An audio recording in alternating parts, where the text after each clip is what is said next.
мына мигранттар безилдеп калыптыр. Безилдеп эле калган. Эчтеге кыла албайт. Сүйлөсө эле стоп давай деткен бүт жаап салат. Качан ушинтип жүрөбүз.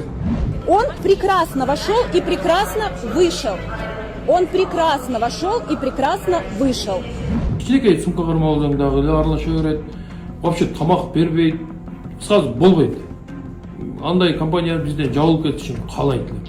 3000, да, вы хотите, чтобы я вам оплатила? Нет, вы мне просто говорите, что вы меня не пустите на посадку, если я вам не оплачу 3000. Акырында турса, кезек келгенге чейин сиз все опоздали. Как опоздал? Я здесь стоял, нет, опоздали или калыңыз деп коет экен, бүт эчтеге кыла албайт экенсиң да. Вот мы оплачиваем 3600 за 4 килограмма багажа, хотя в билете написано 10 килограммов плюс 23 килограмма багажа. Совсем оборзели. Урал Авиалинии, предпринимите что-нибудь. Азатты кичинекей ноутбугуна 3,5 рубль алды. Анан кичинекей рюкзагына 7 рубль алды. Регистрацияга келгенде колумда ноутбугум бар эле. Ошол ноутбукка русный клад алып өткөнгө болбойт деп туруп, ноутбукка 3,5 сом, 3,5 рубль төлөйсүң деп, жөндөн эле 3,5 рубль төлөтүп алды менен. Регистрацияда ручной клад ал жөнлөп кете бериш керек да, башка авиакомпанияда жөнлөп кете берет. Уралга келгенде эле проблема болот да. Бир темири бар, ошонун ичине салыш керек, чыгарыш керек, анан ноутбукту алып өтпө.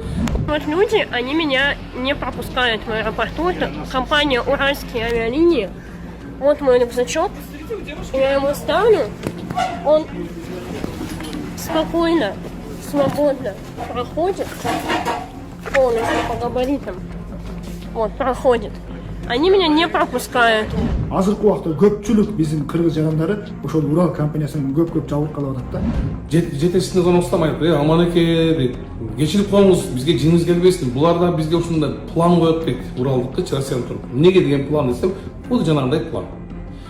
План акча бериш керек экен. Ага биз албайбыз десек, Ошко келип, биздин ушундай жарандардан 180 рубль иштеген экен бир күндө. Бойкот кылабыз. Бул компаниядан билет албагыла, жабылып кетсин. Урал компаниясына бойкот жарыялайбыз достор. Эч кимиңиздер билет албаңыздар ушул компаниядан.